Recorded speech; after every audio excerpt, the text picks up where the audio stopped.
funny friends, my funny friends, my funky friends now. My funny friends, my funny friends, my funky friends now. Starring Drew Harrison and Will Abeles. We're back with another My Funny Friends.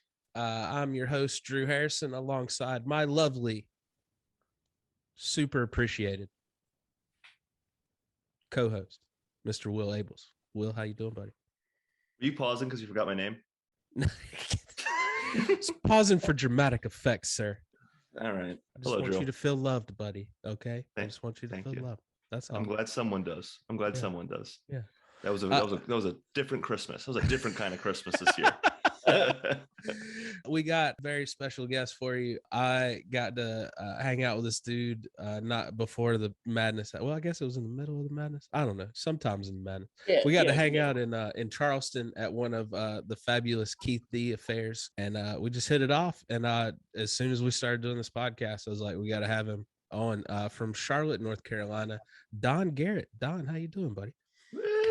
Man, I'm good, man. I'm good. Thanks to Will and Drew, you guys, for having me, man. What's up, everybody? My funny friends audience, man. Thanks guys for having me, man. I appreciate it. Yeah, dude. You made that night. Like you went first and you kicked it off, and you let the audience know we're gonna laugh tonight. Man, you went out there and killed it, man. Just watching you work, I know that was the first time we met, man. But you know how you're friends with people on Facebook, and then you meet them in person. And so it was good to meet, man. And I watched you crush it, man. It was awesome. So it was another great Keith D production, man. So shout out to puts Keith on D. the best. Have you gotten to do a Keith D show yet? Yeah. No, not yet. I know Keith, but I have not gotten to do a show yet because I haven't made it down that far. I got you. I can't recommend it more. I've done 2 of his shows now, and they're both fantastic. Yeah, always phenomenal, man. Always. Yeah. Well, Don, I always like to kick it off with what year and where did you start stand-up comedy? Man, so take me down memory lane, Drew. The first it was June, I believe it was 26th of 2017. And I had my first show. I took a stand-up comedy class in Charlotte, and we had our first show at the Comedy Zone, man. So that was the first time after the graduation. That was my first time on stage. So June 26th of 2017. Nice. So that's cool. You remember the date, right? I remember. Yeah, it'll forever live in infamy, man. Yeah, that's good, man. So what possessed you to take a class? What got you out there? Believe it or not, man, it was my friend. I'm originally from Virginia, the Richmond area, and it's Memorial Day of 2015. And I was at the house of my good friend, John Brown, and we were in the kitchen, man. We're drinking, we're eating, we're laughing, and I'm just acting a fool, man. And they're like, hey, you need to go tell jokes at the Funny Bone, which is one of the comedy clubs. Funny Bone. Yeah. One of the clubs in Richmond, they have 2 now with the Sandman. And so I'm like, I don't have anything. I don't have no material. So I moved to Charlotte. And I'm working in insurance, man, and I'm cracking up my coworkers, and they're like, "You need to do stand up." So I called my mom that day, and I said, "Hey, I think I was given a message in Richmond that I didn't hear. So I'm gonna try this in Charlotte." And almost 5 years later, man, it's the best decision I ever made, bro. Yeah, caught the fever. Yeah, man, I got bit by it, man. It was that first hit of laughter that it's like you're chasing it, man. Like I don't know if you've ever met a real live crackhead, right? But like that's why they stay crackhead. They're chasing that feeling of that first high. Well, me as a comedian, I love making people laugh, but I'm still chasing at that first high again, man. It feels good. You'll continue to chase it. I hate to tell you. For sure. It's not gonna get easier. No, bro. No. That was the biggest laughs I ever got, man. I'm still chasing that to this day. Have you gone back and done shows in Richmond since? Yeah, actually, we had one back in my actual hometown, close to Emporia, Virginia. So we had one there, but I've done a few shows in the Richmond area. I've worked with Jason Kleeman, Mike J, Lazarus Hamlin, Mucuzzo, and a few other comics up there, Nick D's. So I've been able to go back. Nick's my guy, man. So been able to go back. Yeah, he is, man. And do shows and, just put on for the hometown crowd, man. So it's a blessing to, go back home and perform and have family and friends come out to support, man. So it's pretty awesome. Yeah, great. Yeah, Will's from Maryland, so Yeah. You're right around the corner, bro. Yeah. I'm from up in Hagerstown, so I'm like 2 hours, 3 hours from Richmond, I think it is. Yeah, But, you're right up in that area, man. I go through there, of course, around that way when I'm in DC and stuff. And then I have family out that way near Hagerstown, man. So that's pretty cool. I didn't know that, Will. All right, we might be cousins, bro. The only place I've ever performed in Virginia was Kazi's. Have either one of y'all done Kazi's? Newport News. Yeah. Oh boy, man. Listen, Kazi's, man. I haven't done Kazi's, but Kazi's has a rep, man, and it's a good one. So. It was an interesting Sunday show. You had me at Sunday show. Yeah. But hey, they had dollar tacos, so your boy was okay. You can't lose with that, man. No. But if you did Kazi's, bro, you were a trooper, man. So I already respected the hell out of you. It was on the way. We started off the week strong. We were on our way to do 10 days in New York. 10 days of just terrible open mics in New York. We started off with Kazi's. Yeah. The highlight of that trip was a 30-second mic in a glass room at the old Creek in the Cave. 30 seconds? Yeah, you got 30 seconds. Like you got lit at 30 seconds. 30 seconds? They kicked you off in a minute. It was a minute, but they let you at 30 seconds. They're like, come on. Oh my God. I remember doing a minute one there. I remember doing 2 minutes and the light did feel like it came on at 30 seconds, but it was a minute. Yeah, talk about a quickie. Jeez. Yeah, you had one joke real quick to hit him, and it was a room full of comics. There was no audience members. Like, get out of here. So it's all punchline. Yeah, that okay. You guys are troopers, man. My hats off to you. Like people don't know being out on the road entails a lot of that stuff plus some.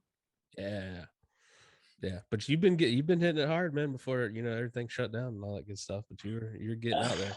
I saw your name everywhere. It was great. Trying my best, man. To be honest, I know the COVID thing came, and we're blessed in Charlotte to not have been, completely shut down by it. We have some things closed, a lot of venues closed that did host shows and mics and things, but that's given birth to new spaces and new shows and new mics. So that's blessed. But to be honest, man, and I'll be completely transparent. I feel like I'm still trying to find my mojo. That's fair. I feel like that's real, man, because, when you're hitting it every day and, when you're a professional comic, such as, we all are, you're hitting it every day. You're used to going to do your time. I was doing 30 minutes like on a nightly basis. And then COVID came and it just took all that away. And I've been blessed to have good shows, but I feel like I'm still trying to find my footing. Yeah. And that's the part that comedians won't talk about in the open. Yeah. Mm-hmm.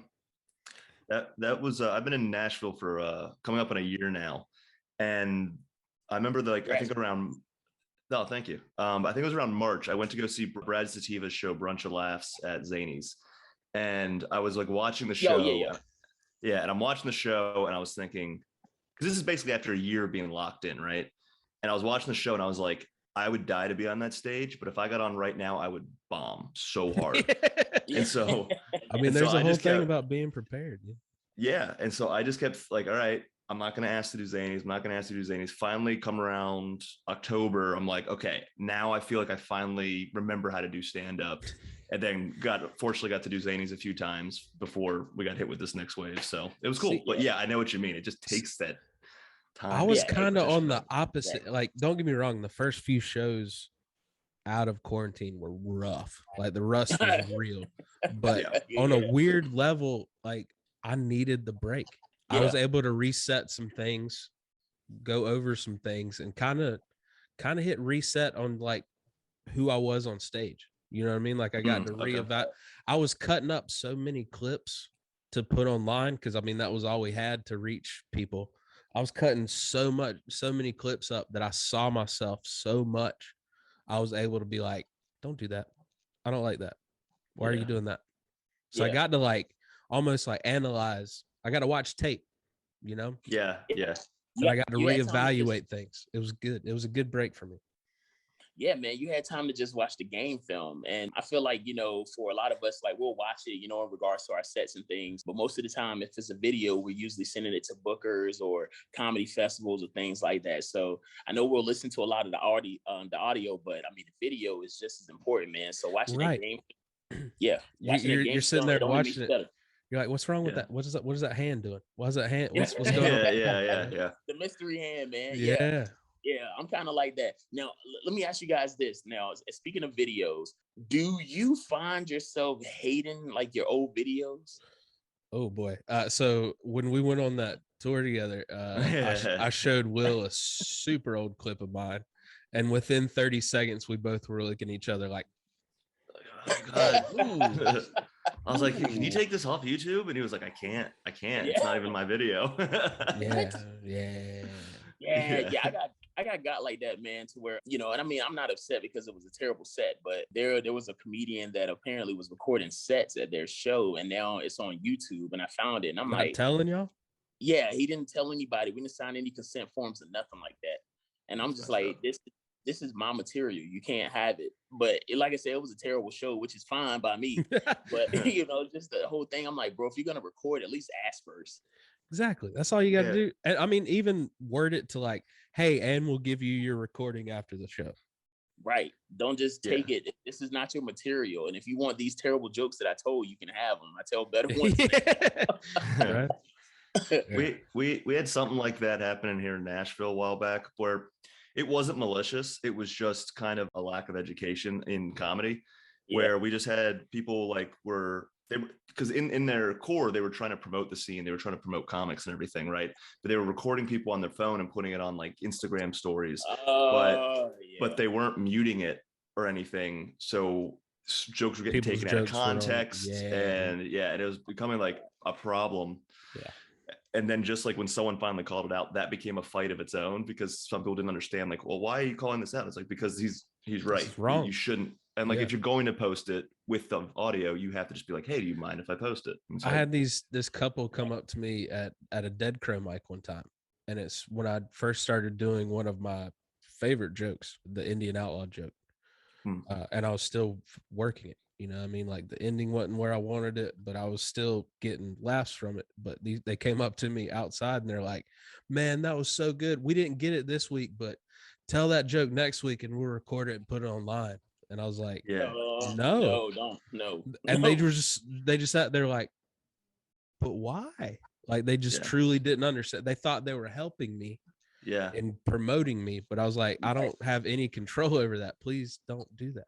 Or someone switches to like IG Live or TikTok Live, like you'll see that in the audience. That happened to Dead Crow too when we were there. Amy had to come tell this kid, and he was, you know, he's like 20, 21. He was a young guy, but he was just like recording you guys. And I was like, is he recording? And I was like, Amy, I think he might be recording. And then she was like, what are you doing? Stop it. It was just, but he was just doing a live stream. So it was like not even like he was keeping it, you know? Yeah. What? That's a problem. People just don't understand, man. They don't get it. Well, so going back a little bit. So Don, you're from Richmond, right? Were you growing up, were you the class clown? Were you like kind of like a reserved guy that just was like, I can be funny in front of my friends, but don't put me in front of a big group? Or like, what do you think, you know, what was kind of your overall personality? Man, it was kind of a little bit of both, man, honestly.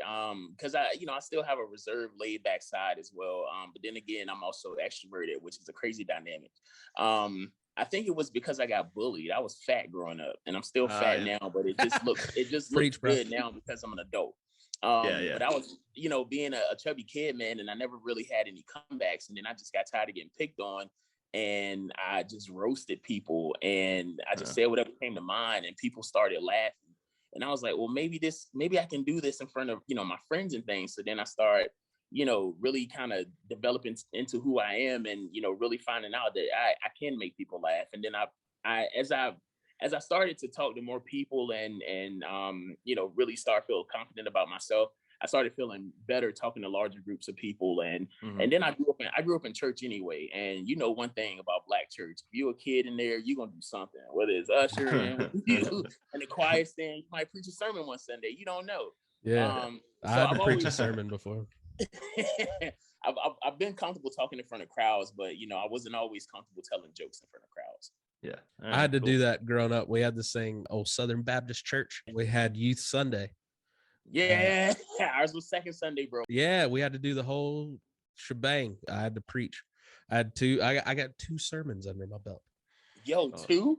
2. Oh, man, you should put those at the end of like your next comedy album. Oh man, if I could Oh, remember, yeah. I kind of like Will Ferrell old schooled it. Like, what happened? Oh, Yeah. you're my boy, Blue. Yeah, I got through it with some notes, but it was. True, Oof. you would look so good. I can see you in a robe. I can like this should be this is like the next phase of Drew Harrison is just always like in a robe. Like the evolution of Drew. Yeah. I mean, I've been waiting to wear a robe in public and it be accepted for a long time. So, Like we switched the hat. The hat gets like, I taller. already wear joggers, socially approved sweatpants. So, Yeah. the robe's next. I'm down. Joggers and a as robe. soon as get those outta here. became appropriate to wear in public, you were like, I'm buying every pair. See, I was Oh. I was against it, and my wife was like, "Get a pair. I think they look good on you." And I bought them, and I was like, "You're never getting me out of these. Please buy every color." I currently am wearing joggers. So Yes, aren't they the best? I am right there on the comfort train along with you, bro. They are the best. I can wear these without draws. All right, so you start off and grow up in Richmond. They tell you to start comedy. You say no, thank you for the time being. You Yep. move to Charlotte. You take the class. All right, you're fresh out of the class. What happens now? What's next? Yeah. Ooh, what happens next is I panic. Jeez, man. Yeah, I panic. Like the whole comedy world's been given to me in 6 weeks, and I'm like, well, shit. Now I gotta go do this myself. I gotta go to Mike's. What? Yeah. So that's when I started exploring the mics, man. And I started being a lot of my, good friends in Charlotte, a lot of my core friends and things. And man, there was this one open mic that I used to frequent all the time. Every Wednesday night, it was amazing. It was an Eagle Speak, which was like a little tea coffee shop. Oh, okay. It was an open mic there. I don't know what it is with tea shops and comedy, man. I started doing comedy at a tea shop. That's great. I did New York, yeah. Yeah, I don't know what it is, man. I used to drink green tea before I did my jokes. All right. So, yeah, work out the vocal cords. Yeah. So I used to frequent Eagle Speak, man, and that's where I kind of, got my chops, man. I did my first 10-minute set there. That's why I first met Bob Meyer, who's like a Charlotte comedy legend, man. King of the one-liners. I love that guy. I met a lot of my good friends there, man. I miss Eagle Speak. They closed. I started comedy 2017, so they closed, I think, about around 2018 or so. But it was a good run, man. Yeah, a good run, but it was I felt comfortable there. I felt at home. It was warm, dim lights. You could still see a lot of stuff, but just a warm environment, man, for comedy. So I met a lot of good people over there, man. And that's why I kind of hold my skills at Eagle Speak. I did a lot of open mics around the city, pretty much all that we had, but Eagle Speak was the place that I started cutting my teeth. Okay. Now, tell me how the Charlotte scene was in 2017. Man, imagine like the scene in 2017, man, like it wasn't non-existent because like your phone knew. Your phone was like, yeah. Don't ask me this question. Yeah, my phone was acting like an Android. 2017 was different, man, because it was a lot of open mic. The showcases were few and far between, and if you got on a showcase, like you were kind of doing something, But that was really until the new wave of comedians came along and started producing independent shows, which opened up a lot of possibilities. So between 2018 and 2019, it was pivotal. We had rooms opening up all over the place. You were able to get, more opportunities, and you were able to do longer sets. You didn't have to stay and do the 10, 15 if you were capable of doing 20, 30, you could start getting booked for that, which is kind of cool, man. So back in 2017, Charlotte was, as comedy wise, it was like a dystopian society. And now, and now in 2021, like we're a little bit closer to winning the Hunger Games, but we're still hungry. So, yeah, it's different though, man. It's different. It changed in a sense that, the people in Charlotte really started to become more open to comedy and coming out to shows, especially after COVID anyway, because they took, they didn't think about it and then it was gone and they were like, oh no, we want to do this now. We want to do this now. So that's been good. COVID definitely reset the audience thing. Comedy in 2017 in Charlotte, to sum it up in one word, it was different. Okay. I understand. Like, it's so funny to me because, you know, coming up in North Carolina as well, being from a different part of North Carolina, like, you didn't really know what was going on in Charlotte at any given time. Yeah. I feel like it had its hot years, and then it's had its non-existent years. Then it had hot years, and then non-existent. It's so funny to me. And, you know, of course, you got the headquarters of the Comedy Zone there, you know what I mean? And it's like they also know that the scene's up and down, so like they're just like, we're gonna do our own thing. That's how I always felt with, like, whenever I go through North Carolina, it was like, well, Raleigh and Greensboro were always like kind of in touch, and then like they're like, yeah, you could go to Wilmington, but if you're not doing Dead Crow, you know, at the time it was like, I don't, you know. And then Asheville was its own thing, and I just felt like Charlotte was always like, I would like I didn't even associate it with like North Carolina at that point, you know, like it was like it was just, I think it was its own. Yeah. The first time I ever did comedy in Charlotte was at this bar called Fitzgerald's. Yo, rest in peace to Fitzgerald's, man. I used to go after the Hornets games. That's the thing, is there was a Clemson game, and we had to wait for the game to be over to start our open mic. Yep. And I think this was like 2016. Football reigns supreme in Charlotte. I actually was running the room that I wanted to book you on Will at, the Trail House down in Indian Trail. Yeah. I was running that room and was looking to turn it into a ticketed event because of football. And the owner ended up telling me, hey, well, you know, can we just, I guess, stop until the end of football season? And I was like, okay. Football reigns supreme. Football, like, there's nothing in Charlotte that's more important than football. Not even Billy Graham. Which is funny, and I can say this because I'm a Panthers fan, but why this year? Panthers fans, man, like I like the Panthers, but there are some fans that I don't know if they were like transplant Cowboys fans or what. To have that arrogance about it. Yeah, it's always there. It's our year. Cam's back. No, like terrible decision. I'm like, okay. I'm like, hey, I'm a Packers fan. I got no beef. I'm like, go beat up the Falcons fans. Don't hit me. Not me. Calm down. I just Aaron Rodgers. Not me. I'm not a supreme fighting shape. Yeah. Well, whenever it was hyped about Cam coming back, I was like, did anyone watch him play the last exactly. They thought he was going to step through a portal when he came back to Charlotte. Like, I'm back. Like, no, you're not. Yeah, and I don't even watch football that much, but I was even like, that doesn't sound like it's great. Yeah. Yeah, it's like somebody's deadbeat dad coming back after like 2 years. It's like, oh, love me. Like, yeah, it's like Ricky Bobby's dad coming back. Yeah. He broke my heart already. I got nothing to love you with. No more. Got nothing. Well, we talked about Charlotte kind of being up and down, but the more I see online, you're up more now. You know what I mean? Like, you got the Queen City comedy experience. You know, it looks like you got shows everywhere. How did Charlotte as a scene kind of come together to build it up? Because you can't do it, you know, people looking out for themselves. Like, we've talked about this plenty of times. You got to come together on some level. You can still have your disagreements and everything, but on some level, you got to come together as a scene to boost it up the way it appears Charlotte has.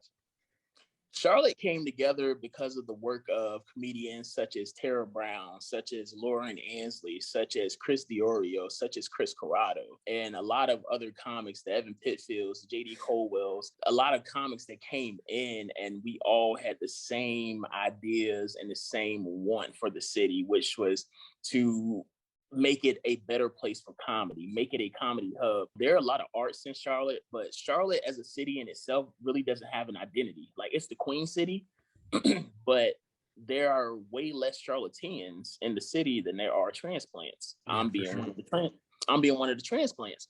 So, you know, you talk about the New Yorks, the LAs, the Chicagos, you know, even the Houstons, the Austins, the San Antonios, other bigger comedy scenes, and how did they achieve that? And it's the independent circuit. And as independent producers, we all got together because we all ring shows. We all got together and we saw a need for stage time. And I mean, no disrespect to anybody, but why wait in line when we have the power to go and create your own platform? Understandable. Exactly. So with us, we book each other. We work each other's rooms. You can run a little gambit in Charlotte. At one point, there were 3 open mics on certain Wednesdays. You could run the gambit. But it's because we all had the same ideas, goals, and wants. We want the scene to be better. We want the scene to be bigger. We want the scene to be the best that it can. And because we have this like-minded ideas and notions, we're going to help the city and help out comedians and help whoever else wants to do that. So as independent producers, we band together, and we don't have, the resources such as clubs or anything like that. But what we do, man, I'm damn proud of us. I'm damn proud of us for what we do and what we have done and what we're continuing to do. And so I thank those comics. I thank those comedians for having that mindset, for seeing that need and sharing in that want to make the city better. It's not about, us as individuals. It's about us as a whole. Everybody will have their time to shine, reach up the ladder, climb up, all that good stuff like that. But we want to show people that you can make it from Charlotte. That's awesome, man. I wish you could take that speech and go to every scene in America right now. Like, listen to this man. Yeah, actually, we'll take this soundbite and we'll put it up on the Nashville stand-up page just to make sure everyone hears it, because we have the same kind of mentality of, like, we have a ton of independent shows right now, more so than Mike's. We need smoking hot over there, man. Nashville is smoking hot for comedy. Yeah, and it's going great, but we have a lot of, like, most people have the same mindset that they want to build a scene. They want to make the scene the best it can possibly be. We still sort of do it in groups, but a big Charlotte positive. But a big positive is that Zanies also has that end goal. And so when you have, like, your main club having the end goal of wanting to promote the scene as well as they can, that helps the independent scene thrive as well, because they'll give people a chance and they'll, so it's good. It's all good stuff. I will say this, man, and I will go on record saying this. Nashville is blessed to have Lucy. Oh, yeah. Yeah, for sure. Zanies, Nashville is super blessed to have Lucy. You talk about someone that gets it. I've only met Lucy once when I did, I think, one of those Yazoo competitions over at Yeah, but I met a lot of great comics over there, man. But Lucy was just so down to earth, and you can tell she cares about comedy. And we know a lot of the same people in Charlotte comedy, and just talking philosophies and things, man. So it's so dope that you guys have her as one of the driving forces on the scene. And I think that, you guys working together has made Nashville what it is, man. So kudos to you guys, for making Nashville the comedy powerhouse that it is growing to be. Oh, well, it's just me and Drew. It's just me, Drew, and Lucy. Yeah. They call us the Holy Trio around here. Yeah. It's you, me, Lucy, and Shane. But it's no, but great, man. Yeah. It's hard. Like I was so blessed starting in Wilmington, having Timmy and Amy and Cole backing the comics as much as they do, and giving local comics so much access to watching headlining sets and opening for your favorite comedians and just learning and growing. So it's so refreshing. You're so scared when you move to a new scene, like, please let it be like that. And so I picked right up where I left off in Wilmington, with a GM that truly cares about the local scene as well. That's pretty awesome. Yeah, just like watching a comic as like watching the top tier of comedy, right? As a young comic or whatever, or even where you're at, where we're at now, it's so educational and great. And so to get that opportunity, like I did a festival once. I'm not going to say where, but it was a festival once. And there were like a couple of, the guy it was a very, very tiny town. And the guy had Ben Kronberg and Rosebud Baker. I love watching Ben work, dude. Yeah. And he's awesome. And I don't know if you've ever done the Denver Comedy Lounge, but he's just like a comic. He books great. It's like, that's a whole other story, whatever. But he also had Maria Bamford. So he had Maria Bamford in the theater. What a lineup, dude. Right. So he had Maria Bamford in the theater, and he had Rosebud and Ben in the club, and he wasn't letting any of the comics in for free, but the town's small enough they couldn't fill all of them. So as the show started, it was like, well, comics can buy tickets, and then it became, okay, comics can come in for free. And at that point we were all like, no, we're already like, fuck you, man. Like we were already all at the bar just like hanging out and networking and doing the rest of the stuff. Yeah, so it was just one of those things where it was like, that's a person that didn't understand the value of, like, okay, it was an unpaid festival. Everyone traveled. All the shows sucked except for the 3 that were happening right there. Let us in to see, just getting to see Ben work or Maria work or even Rosebud to a degree would have been amazing. That would have been worth the trip, you know? Yeah. Despite it being one of my favorite towns, which I wish I could call it out, but I don't want to knock it because it does have a good scene. This guy was not part of that scene. It's a whole thing. You know how it goes. Yeah, I know. I got you, man. But like you said, everybody in comedy doesn't get it. You know, and right. Essentially, as you said, you know, it's already unpaid. We've already, you know, spent our hard-earned money to get here. They want us to buy the shirts. They want us to buy the shirts for the festival. It was crazy. Yeah, that is wild. No. I stole mine. I walked up and they were like, "That's $20," and I said, "No, it's not." And that's gangster. Take that in, bro. They're not gonna catch you. Yeah. I didn't run. I power walked. I did pick up. New Balance. You got away. Yeah. I was pumping the arms and everything. Aerobic style. All right, so let's check back in on your timeline. So it's 2017. You hitting the open mics, networking, meeting some comics. Like, kind of take me where's Don Garrett and Charlotte going forward from there? So, you know, from there, I'm hitting open mics and I'm meeting people and, you know, meeting other comics and things like that. And I started to build a reputation in Charlotte because I was doing, you know, shows and things, and nobody wanted to go first. Nobody Love wanted going to first, man. Same here, man. Same, because at first it started off, you know, it was a challenge. And they're like, you know, whether they're eating, ordering, or something like that, you're the first comic up. Are they really going to be paying attention? I'm going to make you pay attention. Precisely. And that was my thing. And it got to the point where I started to open, and I'm not even going to affirm it. This is going to sound crazy, but opening, there were a few comics going in spots behind me that couldn't follow. Mm-hmm. It's a great feeling, isn't it? Oh man, it's amazing. It's amazing, man, because you set the tone for the show. Yeah. And then from there, I started earning a reputation as a good opener. So then people just started, okay, cool, Don's opening. And then it got to be being in the right place at the right time. Hey, man, can you stretch it to 15? Can you stretch it to 20? You know, hey, can you hold down the middle? Can you feature? Can you, you know, and then constantly building your time and being in the right place at the right time. You fast forward about, you know, 4 years later, and you know, a lot of shows I'm closing out, or, you know, I'm doing 30 minutes, or I've, you know, been booked for 45, I've been booked for an hour, you know, last weekend featuring with Mike Speenberg. I love Mike. Such a good man. I love Mike, man. That's my guy. So, you know, just from taking on that challenge and being the guy that's saying, hey, nobody else wants to open, I'll do it. That gave me a chance to hone my skills and to really just kind of bring it and just figure out what kind of performer I wanted to be. And I perform, I'm high energy on stage. I'm jumping around, I'm animated, you know, I'm laughing, I'm moving and stuff. And that all came because I felt like opening the shows, I got to get these people attention. I got to hit them with energy. I got to be the guy that comes out, yo, and whoa, hey, okay. Someone immediately chokes on a chicken tender, like, hey, that's a credit, you know.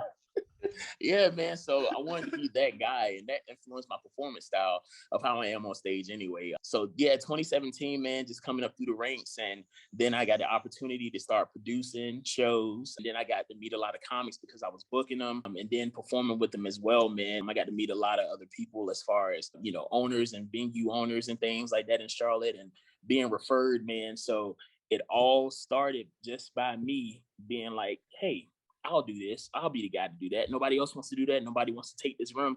Nobody wants to produce this show. Being in the right place at the right time, man, has afforded me a lot of opportunities to really be where I am today, man. And it's just been a blessing. Yeah. Nice, man. Yeah. Taking the tough spot led to some success. Yeah. Yeah, it was a personal challenge, man. A personal challenge, and I wanted to see if I could do it. And everything that I do in comedy, I want to see if I can do it. I'm always looking to test the boundaries. I'm always looking to get better. I'm always looking to take those opportunities. Even sometimes there are rooms that are deemed tough or, you know, impossible or something like that. Sometimes I want to check and I want to see, and it forces me to do something different. Maybe I got to go off the rails. Maybe I got to do a little bit more crowd work than I normally have to. Maybe I just have to freestyle a little more, or maybe, you know, I can get it to the point where I can still work in my jokes. It just all depends. So every room is different, and I want to be the guy to go in that room and diagnose what does this room need. That's awesome, man. What a great mindset to have, dude. Yeah. Hats off to you for taking that approach, dude. That's fantastic. I appreciate it, man. I only want to give the people what they want, and certain runs require certain, other things, skill sets or activities or whatever else. Sometimes you have to be different. Sometimes you have to go in there and you have to mess with the band or play with the drums, or you have to do something. But we as comedians, like, we're also entertainers. So not in the sense that, you're up there just looking like a complete jackass, even though we, even though we do this anyway. But as long as you leave that audience with a warm feeling and they laugh and they enjoyed your performance, that's it, man. Like that's the payoff. That's what we do it for. Oh, so you like the audience. Oh, so you're doing it for the audience. Okay. I gotta switch this up. Yeah, I've heard of the comics, man. They're like, no, I do comics. Me, I do comics, and I love that. Yeah. Sorry, are you buying all the tickets? Are you paying yourself? You know what I mean? Like, yeah, but they're comic. Yeah, exactly, Drew. And that's a great point. There are people that are coming to see you. A lot of people, I do comedy because I it makes me feel good or something. Hey, to each his own. But there's nothing like being able to go out. I don't want to just make an audience laugh. Like, I want to connect. I want to connect. I want us to start off as strangers. Through the middle of my set, we're friends, and by the end, we're cousins. We're family. Like, that's how I want my sets to go. I want to leave that crowd with an impression. I want to give them an experience. I want to give them their money's worth plus some. And even if it's free, I want to make them wish that they had paid for a ticket. Like, that's or come back and pay for the next one. Yeah, exactly. Yeah. That's how I approach. That's just my mindset and how I approach it. That's fantastic. I love to hear it. Like, this is no longer a podcast episode. This is a instructional video for new comics. Yeah, you could pay $600 and do this at Comedy Zone, or you could just listen to this podcast today. listen, man, my funny friends, y'all. Listen, Drew Harrison and Will Abeles. Okay, listen to these guys, y'all. They can tell you how to do it. You're the one dropping the knowledge right now. Yeah, we're just sitting there going, it sounds like a good idea. Yeah, you're the one dropping all of it right now. You're building it up. You're getting this great reputation in Charlotte, and then the world shuts down. How did you respond to that new obstacle? Do you remember where you were when you realized you were like, I'm done for a while? I was at McLean's in Blacksburg. I got booked by Bonkers Comedy Club. Bonkers. McLean's has a room, man. So I was featuring for Brent Blakely. Man, Mr. 6'7". Yeah. And we had heard rumblings about this whole virus thing, but I get on my Facebook, man, and everybody's freaking out, like panicking. And I knew something was up when the attendance at the show was not what it was. It was still a good number, but they were like, they usually sell these things out, and that's like 100 people. And that night it was about maybe 40. So that's when I knew. And then I got the official word about 2 weeks before I was to open for Bruce. Oh no. Where were you doing that at? Charlotte Comedy Zone? That was gonna be at the Roanoke Rapids Theater. God. You're doing a theater? And listen, man, I'm mad for you. Look, you want to make it worse, bro? It was my mom's birthday, March 21st. My family and friends are coming out to the show. Everybody's bought tickets, and then boom, here's COVID. Shut down. Man. Like, you talking about 2 weeks of depression? Jesus. Yeah, it sucked, man. But as you said, I think we needed that break. We needed that reset. Because fast forward, that was, I think, March of 2020, and in September of 2021, I ended up filming my Dry Bar special. I was about to say, I think something pretty special happened in September. Yeah, comeback story for you. Yeah, man. So a few days after my birthday, September 11th, I'm filming the Dry Bar special. September the 12th, my godson's born. I wake up to the news in a hotel room. Like, it was just good, man. And it put everything into perspective. Like, that show with Bruce at that time, that was going to be the biggest show of my life. But we had to take a step back and reevaluate and prepare myself for what was coming, which I did not know was a Dry Bar special. So walk us through that process. How did that come to be? Oh man, I was presented with an opportunity, and I didn't realize it. To at first to submit to do work for a college, college show. And I was like, okay. And so then, I was asked, hey, have you ever thought about doing dry bar? And I'm like, me? Moi? Me? Drop? I'd love to, like, what am I gonna say? I'd love to. No, thank you. Right. Right. And I do, and I'm a clean comic. I do clean comic. I can go off the rails when need be, but I'm a clean comic about 96% of the time. So, I do church shows and things, birthday parties and what. So I'm like, sure. It was I think a Tuesday night at about 11 o'clock. That Wednesday morning at 7, I got the message, you're confirmed for dry bar.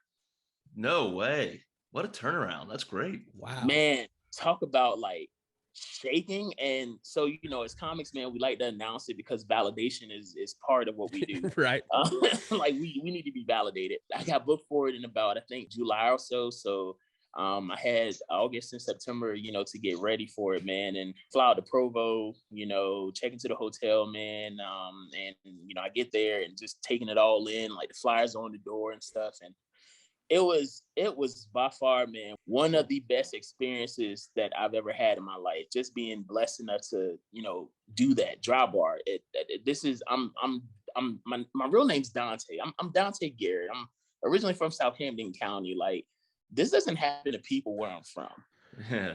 Like, people in my town, they just go to work every day. They aren't filming dry bar specials for like 1 million people, right? To watch and stuff. So that's just, it put everything into perspective, man. Like, I still think about it to this day and I'll never forget it. And I'm just like, wow, like it's crazy, man. It's crazy. It was a surreal, top-notch, very, very, very, very pleasant experience. Just the staff there, like everyone from the producers, and they fly you out and put you up and all that good stuff, right? Yeah, got flued out, man. So out.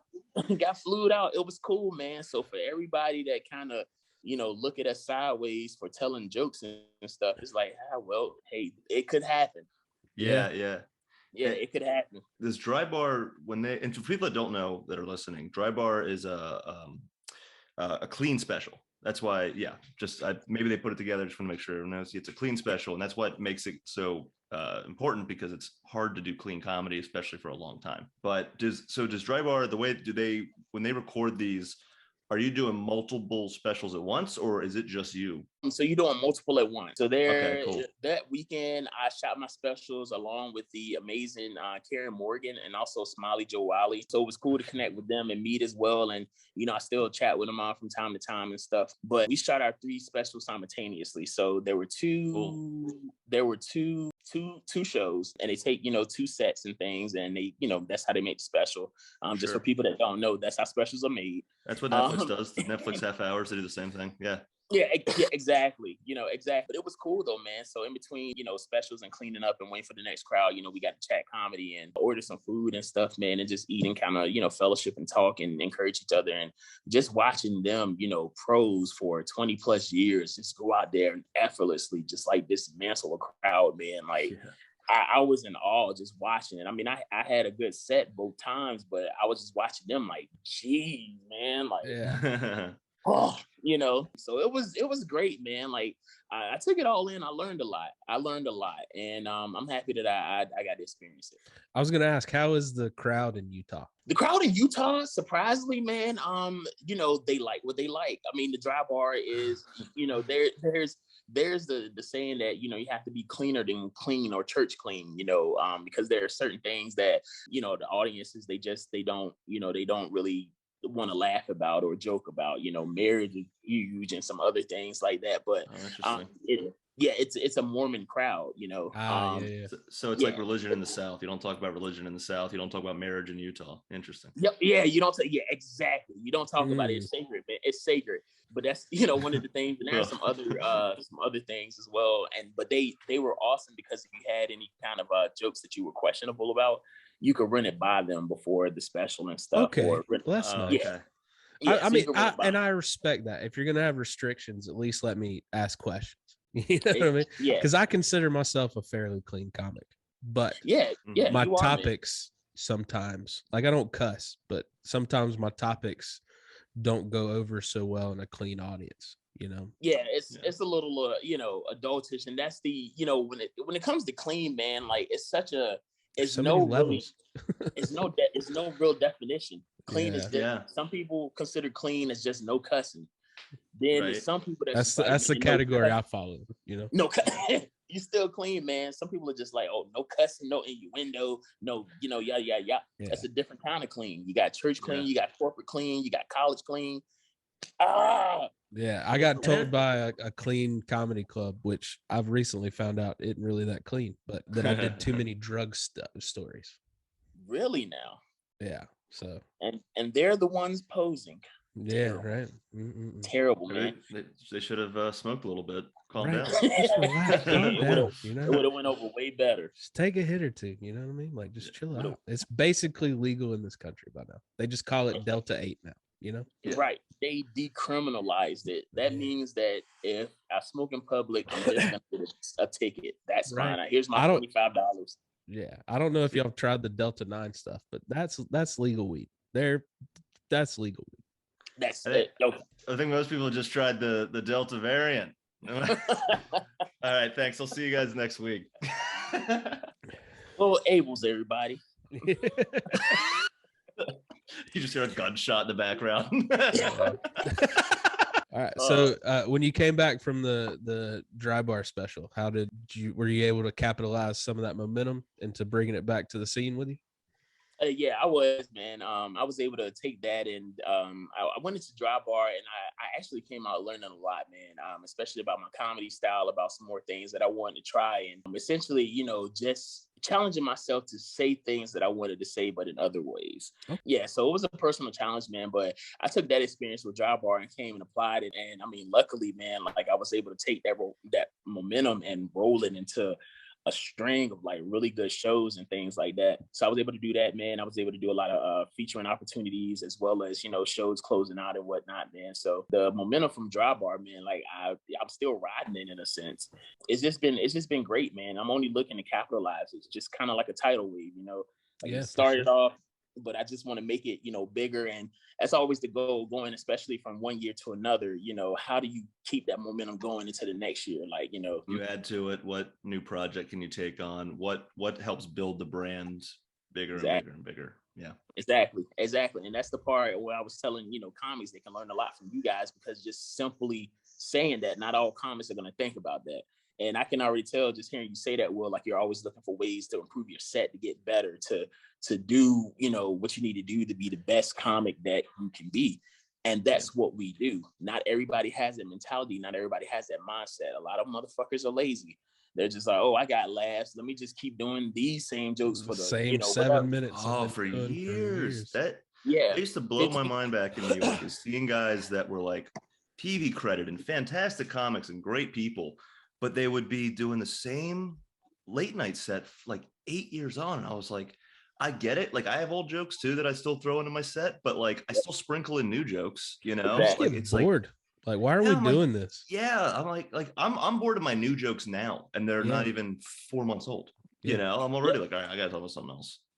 It's routine, man. I used to get asked all the time, hey, telling the same jokes to, the crowd, some things. How do you keep it fresh? I'm like, well, they're the same jokes to me, but not everybody else. And that's a tough mentality to get your head around, because you get in your head and you're like, they know this is an old joke, and you're like, no, wait, I'm in Marfa, Texas, in a saloon for 9 people. No one knows what Nobody's gonna jump and be like, heard it. Like, nah, right. And if they do, then you just say, thank you for checking out my YouTube. I appreciate that. Right. I have a fan now. Or it's my dad back in Maryland being like, oh, well, I've heard that bit before. And I'm like, all right, you go write a joke. Like, you do it, Dad. Yes, it's so easy, Yeah, right. Yeah, no, I that's how, man. But like you said, it's a tough concept to wrap your head around when you first started. Yeah. So how's your family responded to starting stand up in your late 20s? Were they supportive? Or they like, what are you doing? I think that they heard me at first and they were like, oh, you're gonna do comedy, great. Like, oh, okay, yeah, that's dope. That's dope. Yeah. And now they're just like, wait, you did what? Huh? What did you do? Yeah. You going to Utah to do what? A special? So it's just like a little bit, it's a little bit surprising, man. But they support me. The show that we had back home, I had my dad and a lot of my family there, my cousins, and anytime I'm back home, they come out in waves and support, man. So they share a lot of my posts and things. I don't even have to ask. Like I just post That's something. cool, man. Before I know it, it's shared and things like that. And before I even announce it, they're already making plans to be at whatever show they're close to. That's amazing, so, dude. That's so good to have that support. Like you can't do this by yourself at all. You'll go crazy. No, you can't, man. It literally takes a village. And I mean, as you guys know, this is a very, very lonely thing. Like you can have friends in comedy, but they don't, people go home as an audience and things, and you go home, you enjoyed the show, you usually go to bed or something like that. Like if I go home and I have a good set, I'm laying up. I can't sleep because that's all that's on my mind. That adrenaline, man. Exactly, that adrenaline. You're riding high on cloud 9. And then if I don't have such a good set, I'm like, what went wrong? Where did I, what happened? How can I fix this? So either way, we're always in our head, man. Like we're crazy. I tell everybody, all comedians are weirdos. Yeah. We're nice, but we're weird because we're perfectionists. Yeah, we're perfectionists, man. So yeah, that's that idea of like, you say you have like a new bit, the new bit crushes at mic number 1. So you go to mic number 2, then it bombs, and you don't even remember that it did well the first time around, but there isn't a third mic. And so now you're just like counting down the minutes so you get out on stage the next night. And then then the joke just does okay. And then you just scrap the whole joke and then you go home and you just turn on Witcher, and then you don't leave your room for 3 days. And then you try it again in 3 months and it somehow gets into your rotation. Yeah. And then it's like all of a sudden it's fine. You're just like, And if you don't do that at least 10 times in your life, you're not a comedian. You got to get fed up and be like, man, screw this. It's such a love-hate relationship, man. If you don't hate it a little bit, you're not doing it right. Right. Yeah, it's like a real relationship, man. Yeah. Well, and I think what's so funny about your story and so interesting about your story is you're I think one of the first people we've talked to that it was like an instant trajectory. Right. And so for your family, that had to have been like, oh, okay, cool. Yeah. Try stand up out. So, try it out. And then you're on dry bar and it's like, holy, like, just like you said, but I love that. Like, you had this like immediate, like, just upward advance. And I honestly, just from meeting you now, it just seems like it's coming from just approaching comedy with a very positive mindset and just like having ambition without having ego.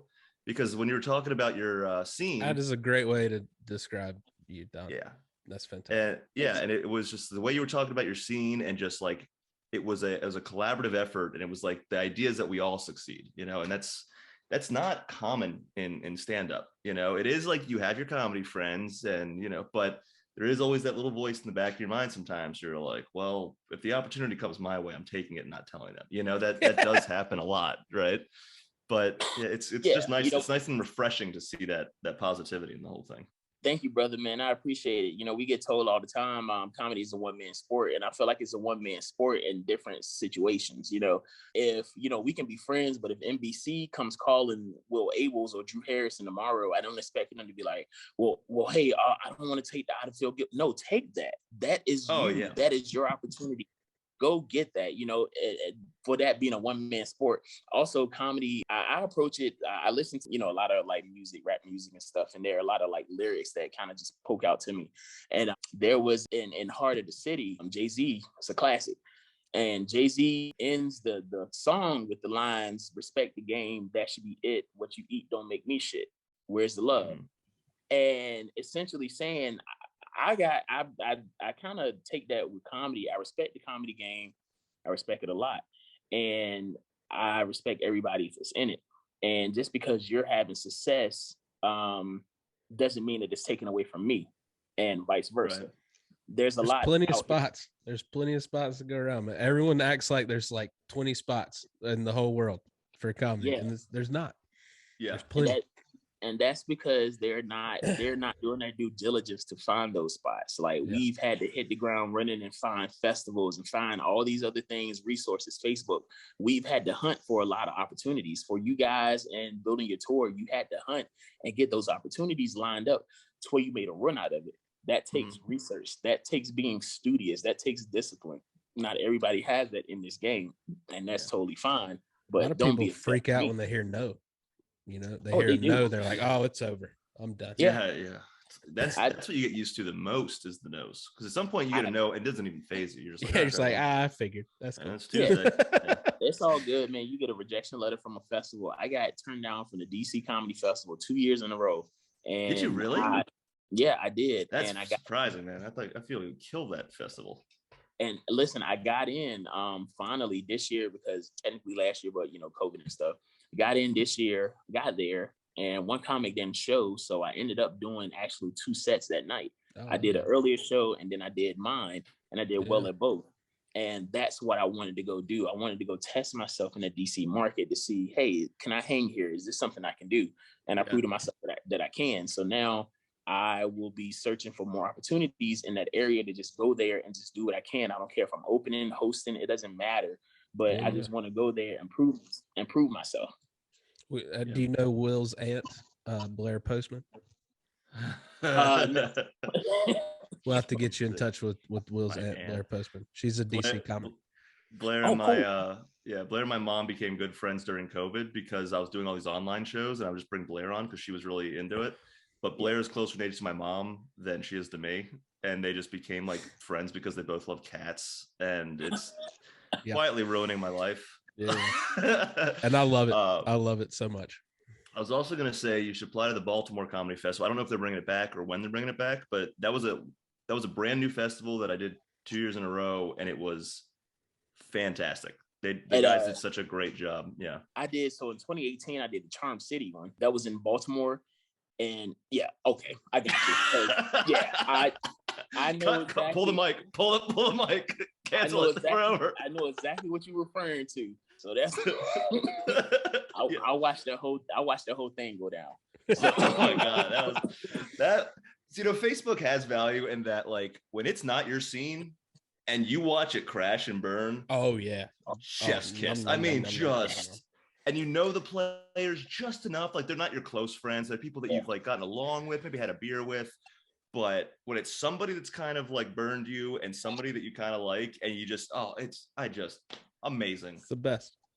Amazing. Oh man, it was better than like reality TV, man. And when I saw the organizer, that's who was just like going in on everybody, and I was like, it's always a good sign.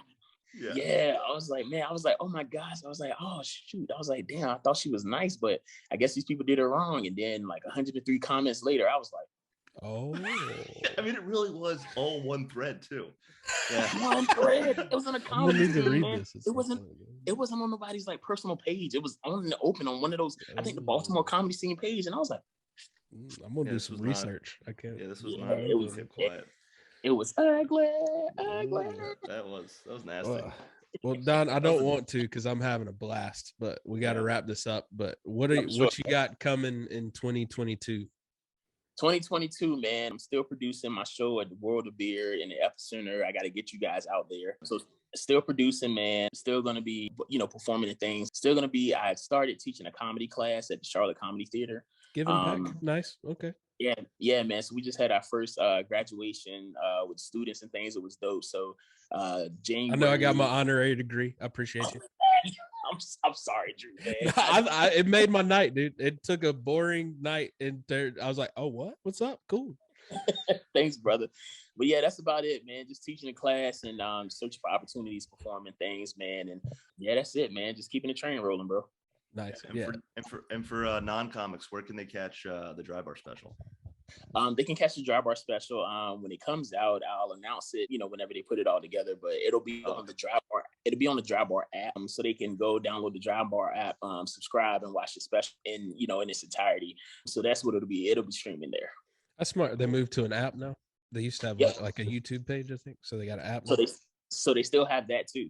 So I think the special drops in the app first. I'm not for sure when it goes to YouTube, but I know it goes straight to the app first. Okay. It's like when the film moves to streaming finally, except for pretty much. Smart. Yeah, genius. Where can they find you on social media otherwise? Social media, Instagram and Facebook at Don Garrett Comedy, Twitter, comedian Don G. My website is dlgcomedy.com. And I believe that's about it. Yeah.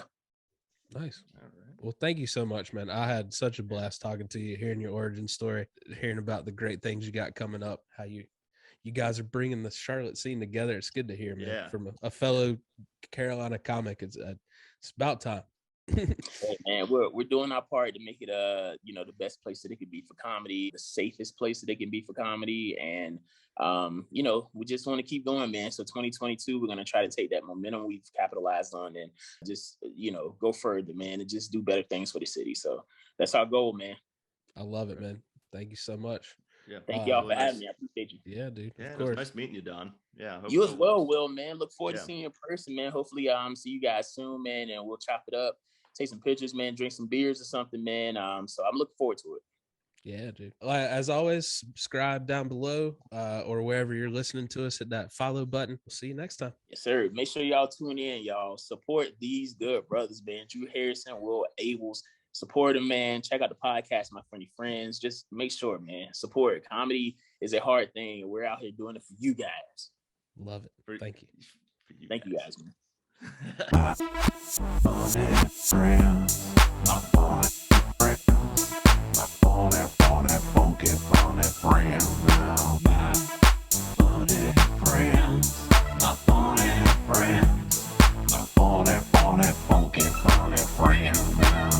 Half the time you forget about me anyway, so I'm just happy that you mentioned that I was here. Okay. One time with my buddy from Wilmington, and we got on a tangent, and I apologize. Okay. You didn't get on a tangent. You started the podcast without me. I was getting to it. You know what I mean? Cardinal Sandman. It's like your new girlfriend meeting your ex. You know what I mean? It was like one of those things. Like it was very awkward for me. I just want y'all to know I was the most awkward one in the room. Yeah. I don't let that happen. My exes never meet. It happened one time, and it'll never happen again for the future of any of my relationships. One time, I was out and about in my hometown with a new girlfriend that eventually became my first wife. That we ran into 5 ex-girlfriends. Oh my God, perfect. In one night. Amazing. It was horrific. I would have went home after the first.